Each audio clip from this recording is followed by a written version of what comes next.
Doctor صاحبہ آج کل آئی وی ایف کا بہت نام آ رہا ہے کہ جی آئی وی ایف کروا رہے ہیں ٹریٹمنٹ اور بچہ ہو جائے گا، اور خاص طور پہ کہتے ہیں جی آپ کی مرضی کا، اگر بیٹا چاہیے تو بیٹا مل جائے گا، بیٹی چاہیے بیٹی مل جائے گی. یہ ٹریٹمنٹ ہے کیا اور کیسے کیا جاتا ہے اور کیسے کلیئر ہوتا ہے کہ جی اس سے بیٹا اور بیٹی آپ اپنی مرضی سے سلیکٹ کر سکتے ہیں؟ جی آئی وی ایف ہوتا ہے ان وٹرو فرٹیلائزیشن، جس میں ہم عورت کا انڈا تیار کرتے ہیں، پھر اس کے بعد مرد کے خلیوں کے ساتھ اسے ایٹ اے سرٹن ٹائم ملاتے ہیں، بیبیز بنا لیتے ہیں 4-5 انکیوبیٹرز میں رکھتے ہیں. پھر وہ اس طرح کا بیبی نہیں ہوتا کہ وہ مکمل کوئی ہاتھ پیر والا بیبی ہوگا، وہ چھوٹا سا خلیہ ہے. وہ خلیہ ہم انکیوبیٹرز میں رکھتے ہیں، وہ وہاں پرورش پاتا ہے، تھوڑا سا اس کے اندر ڈویژن ہوتی ہے، ہم دیکھ رہے ہوتے ہیں کہ اچھا یہ 4-5 بچے ہیں، ان میں سے کس کی گروتھ بہتر ہے. پھر اس کی فردر اسیسمنٹ ہوتی ہے، ہم دیکھتے ہیں اس میں بیماری تو نہیں ہے کچھ بھی، پھر ہم اس کو عورت کی بچہ‌دانی میں رکھتے ہیں. اور یہ سارا کام اگر 1 مہینے میں تاریخوں کی بات کروں کہ پیریڈز کے دوسرے دن سے ہم انڈا بنانے کا پروسیس شروع کرتے ہیں، پیریڈز کے 12ویں دن پہ ہم انڈا ایگ ریٹریو کر لیتے ہیں، نکال لیتے ہیں عورت کا. اسی دن ہم شوہر کے خلیوں کے ساتھ اس کو ملاتے ہیں. سو یہ جینیٹک آف سپرنگ ہے، انہی میاں بیوی کی ہوتی ہے. اس میں بہت ذمہ داری کا کام ہوتا ہے، ہماری پوری ٹیم ہوتی ہے اس میں جو بہت رسپانسبلٹی کے ساتھ چل رہے ہوتے ہیں. تو پھر 18ویں یا 19ویں دن پہ ہم وہ بیبی یوٹرس میں رکھ دیتے ہیں. ٹھیک ہے. پھر ہم 10 دن بعد پیشاب کا ٹیسٹ کر کے دیکھتے ہیں کہ یوٹرس نے یعنی وہ بیبی پکڑا کہ نہیں پکڑا، اور پریگنینسی ٹیسٹ پازیٹیو آیا کہ نہیں آیا. اور ایسے بہت سارے بیبیز ہو رہے ہیں. اور یہ کیوں کرتے ہیں؟ زیادہ تر ان لوگوں کے کہ جن کا عورت کی طرف سے اگر میں بات کروں تو دونوں ٹیوبیں بلاک ہیں، ٹھیک سے ٹیوبیں کام نہیں کر رہی. مرد کی طرف سے میل فیکٹر انفرٹیلیٹی یعنی خلیوں کی تعداد کم تھی، یا ان کی حرکت کا مسئلہ تھا، یا ان کی شباہت کمزور تھی.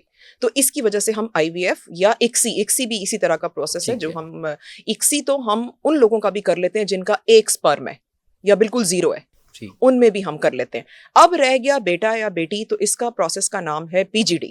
پی جی ڈی میں ہم کافی سارے بچے بنا کے پھر ہم اس کو بایوپسی کے لیے بھیجتے ہیں، جو کہ ایک مہنگا عمل ہے. 5 لاکھ کی تو یہ بایوپسی ہی ہے جو کہ دبئی جاتی ہے یا انگلینڈ جاتی ہے، وہ ہم پورا اس کو بھجوا کے، یعنی امیروں کے لیے ٹریٹمنٹ ہے. بس کیا کر سکتے ہیں جی، یہ ابھی ہمارے گورنمنٹ ہاسپٹلس میں آفر نہیں ہو رہا. اور یہ ہمیں بھی دکھ ہے کہ ہم چاہتے ہیں کہ جن کے پاس اولاد نہیں ہے ہم ان کو بے تحاشا آئی وی ایف اکسی کر کے ان کو اولاد دے سکیں، لیکن اس کا جو اکوپمنٹ ہے وہ بہت مہنگا ہے. اس کی لیب لگانا آسان نہیں ہے. اس کی لیب کے اندر 0 پارٹیکل ہوتا ہے، ہم ایئر انٹری وہاں ایسی ہوتی ہے کہ جو پیوریفائڈ ہے بالکل. ہم اس کی لیب کے لیے تو کمپرومائز کر ہی نہیں سکتے. اس کے انجیکشنز مہنگے ہیں، اس کی لیب مہنگی ہے. اب دیکھیں نا، بایوپسی جو بچے کا تعین کر رہی ہے کہ بیٹا ہے یا بیٹی، 5 لاکھ کی تو یہی ہے. تو پی جی ڈی کا پروسیس 16-17 یا ایون 20 لاکھ تک بھی چلا گیا ہے مختلف ہسپتالوں میں. ڈفرینٹ سیٹ اپس ہیں ہمارے یہاں. تو یہ مہنگا پروسیس ہے، لیکن 100% گارنٹی ہے کہ وہ بیٹا ہی ہوگا. یعنی ہم جو عورت کے اندر رکھ رہے ہیں وہ بیٹا ہی رکھیں گے. اب یہ اکثر لوگ آ کے بیٹیاں بھی امپلانٹ کرواتے ہیں، جن کے 2, 3, 5 بیٹے ہیں، وہ خود سے خواہش ظاہر کرتے ہیں کہ اس دفعہ ہماری آپ پی جی ڈی کے ذریعے بیٹی کر دیں. تو ہم بیٹیاں بھی کر چکے ہیں، کئی دفعہ کر چکے ہیں، ہمارے کریئر میں ہے یہ بات. تو اس طرح ہے کہ یہ ہوتا 100% ہے. پی جی ڈی کا مہنگا ہے، یہ ایک دکھ کی بات ہے، لیکن اس کے اندر کی جو فائننس ہے، جو نیٹنس ہم نے خیال کرنا ہوتا ہے، یہ اس کی وجہ سے مہنگا ہے. تو یہ کتنے % کی ریشو ہوتی ہے کہ جی یہ سکسیسفل ہو جائے گا؟ سکسیس سٹوری ہم 40 سے 50% ہی بتاتے ہیں.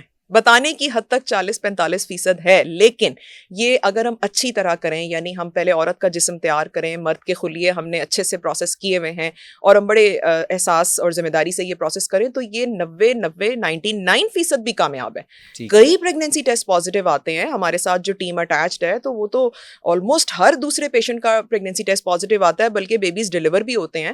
لوگوں کے پاس ہیں کئی بچے ہیں جو آئی وی ایف اکسی سے ہو رہے ہیں، پی جی ڈی سے ہو رہے ہیں. پی جی ڈی پہلے پاکستان میں نہیں تھا، اب پاکستان میں یہ آیا، اور ابھی بھی پاکستان کے بہت گنے چنے شہروں میں ہے، سب طرف نہیں ہے، لیکن یہ ہم کر رہے ہیں. اور دوسری بات کہ ہم پروفیشنلی مشورہ دیتے ہیں.